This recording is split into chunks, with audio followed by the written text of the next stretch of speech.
Madame, Monsieur, bonsoir. Le chiffre vient de tomber et l'onde de choc se fait déjà ressentir. En effet, selon un récent sondage, 125% des Français ne souhaitent plus répondre au sondage, les estimant trop nombreux. Un analyste a instantanément jeté un pavé dans la mare, dénonçant l'omniprésence des sondages et qualifiant cette pratique de sondomanie. Il est ce soir l'invité de Mouloud Achour qui a décidé de consacrer son émission Le Gros Journal à ce phénomène.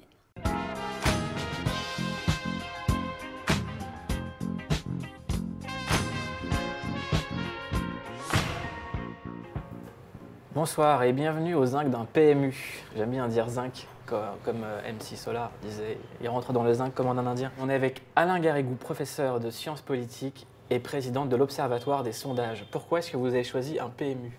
Parce que c'est un lieu classique de la politique. C'est même un des premiers lieux de la politique citoyenne où des candidats, par exemple, allaient rencontrer des électeurs.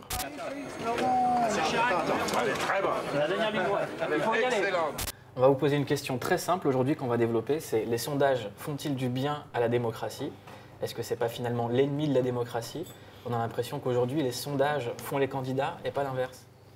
Alors, l'abondance, pour ne pas dire l'inflation, est un vrai problème. Je ne vais pas dire que c'est antidémocratique que de poser des questions, de les poser de manière parfaitement caricaturale, bâclée, etc. Là, ça pose problème. Pourquoi est-ce que les sondages se sont trompés sur Trump et le Brexit?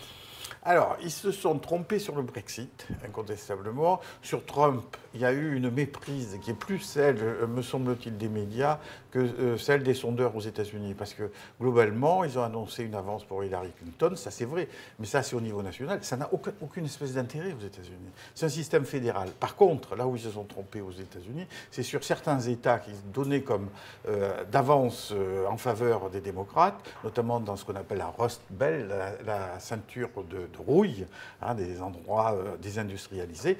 Et là, c'était faux. Et là, l'état-major démocrate n'a pas fait campagne. Et probablement, c'est une trop grande crédulité à l'égard des sondages et qui a provoqué la victoire de Trump. C'est quoi votre métier à vous en tant que président de l'Observatoire des sondages, concrètement? Alors moi, c'est de nous dire que les sondages, c'est de la merde? Ou c'est de nous dire qu'il y en a des biens? Non, ça va s'en servir. C'est pour, disons, une démarche pédagogique, apprendre à s'en méfier. Il y a des choses qui sont parfaitement malhonnêtes. Hein, je pourrais vous en citer à longueur. Mais si j'ai fait ça... Citez-moi en une malhonnête, que je comprenne. C'est quoi un sondage malhonnête? Oh là, il n'y a que l'embarras du choix. Par exemple... Allez, le chapeau à embarras du choix, le sondage malhonnête, j'écoute. Un sondage malhonnête. Eh bien, par exemple, je vais vous demander si vous êtes pour l'arrêt des centrales nucléaires, comme les écologistes le veulent. Je vais augmenter le nombre de... non, je ne suis pas favorable, parce qu'il y a ceux qui ne sont pas favorables et ceux qui sont contre les écologistes. Vous en voulez une autre? Ouais. Une autre question biaisée? Ouais. Bon, est-ce que vous êtes pour le démantèlement des camps illégaux de Rome? Si c'est illégal, oui. Une autre. Est-ce que vous êtes pour la sanction des magistrats qui font mal leur travail, qui commettent des fautes et entraînant des erreurs judiciaires? Bien sûr, vous allez répondre oui. Et ainsi de suite. J'ai une question. Quand on se fait sonder, est-ce qu'on est préparé à la question? Ou est-ce qu'on est attrapé à brûle-pourpoint comme ça? J'ai placé brûle-pourpoint. Oui, c'est très bien. Simplement, c'est un petit peu quand on met le doigt dans l'engrenage. C'est-à-dire quand on commence à répondre, ben, on ne va pas arrêter en route. Et de toute façon, ne serait-ce que parce que vous allez gagner 1 euro et que vous êtes sur un panel, un access panel sur Internet, et qu'à la fin de l'année, vous allez avoir une centaine d'euros, ça va faire un petit caddie. Hein. Soit parce que vous êtes au téléphone, et alors là, il y a le côté bon élève. C'est-à-dire, je veux répondre. Je ne veux pas avoir l'air idiot parce que je suis avec quelqu'un. Et ce quelqu'un, il ne faut jamais oublier qu'il est payé, c'est l'enquêteur, ce qu'on appelle l'enquêteur, il n'est payé que s'il n'a pas trop de non-réponses. En gros, ils ont droit à 3 non-réponses. Et donc, il y a des astuces pour faire parler les gens. Par exemple, madame ne sait pas. Elle dit, ah, non, ça je ne sais pas. Ah, mais excusez-moi, madame, je n'ai pas le non-réponse. Et on encourage les gens. Est-ce que les mecs sont payés à la réponse, en fait? C'est aussi bête que ça. Au questionnaire, oui, au questionnaire fini. Est-ce que des fois, quand vous regardez un sondage, vous vous dites plus c'est gros, plus ça passe? Ah oui, ça souvent. D'un point de vue politique, moi je me méfie personnellement des sondages parce que j'ai l'impression que depuis des années, les sondages sont manipulés notamment par les gens venus de l'extrême droite, comme Patrick Buisson, ou comme le frère de Florian Philippot qui était à l'Ipsos, et que ces sondages servent à distiller une idéologie de rejet d'extrême droite, et que beaucoup de journaux, je pense notamment au Point, qui en a sorti pas mal, ont balancé tout le temps des sondages avec des questions ultra flippantes. Est-ce qu'il y a une manipulation de l'opinion? Est-ce qu'il y a une droitisation des sondages qui s'est opérée? Est-ce qu'on peut le dire? D'abord, je vais vous dire, il y a une crétinisation. Alors, si vous voulez dire que crétinisation, ça donne sur la droitisation, pourquoi pas? Ça mériterait examen. C'est vrai que c'est un instrument pour les politiques, bon, pour faire l'opinion. Bon, simplement, c'est du bruit. Je vous ai donné des noms de gens précis qui... Oui, écoutez, vous parlez de gens qui me font des procès, notamment M. Buisson. J'ai eu un procès parce que j'avais dit à propos des sondages de l'Élysée dans un quotidien que soit c'était un escroc, soit c'était un monsieur qui faisait du financement politique. Moi, j'ai gagné le procès, mais enfin, ça m'a embêté pendant 3 ans, quand même, avec un appel. Donc, je ne vais pas vous dire que... Je crois qu'en gros, ce qui s'est passé après montre que je n'étais pas complètement délirant. Hein. Bon, mais quand on voit un cadre de l'Ipsos, qui est le frère de Florian Philippot, qui rejoint le FN... Oui, on le savait, beaucoup de gens le savaient, ça ne se disait pas jusqu'au moment où c'est passé. Bien entendu, il n'y a pas de règles déontologiques en la matière.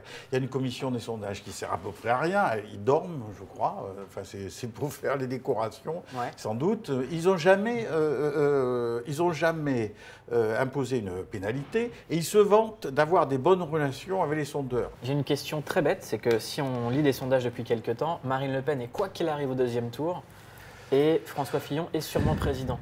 Alors, bon, il vaut mieux ne pas croire à ces choses-là. Alors là, ça c'est peut-être le pire biais pour ce qui est du jeu démocratique. Parce que du coup, tout le monde s'est dit, mais qu'est-ce qu'on va faire pour le deuxième tour alors que le premier tour n'a pas eu lieu?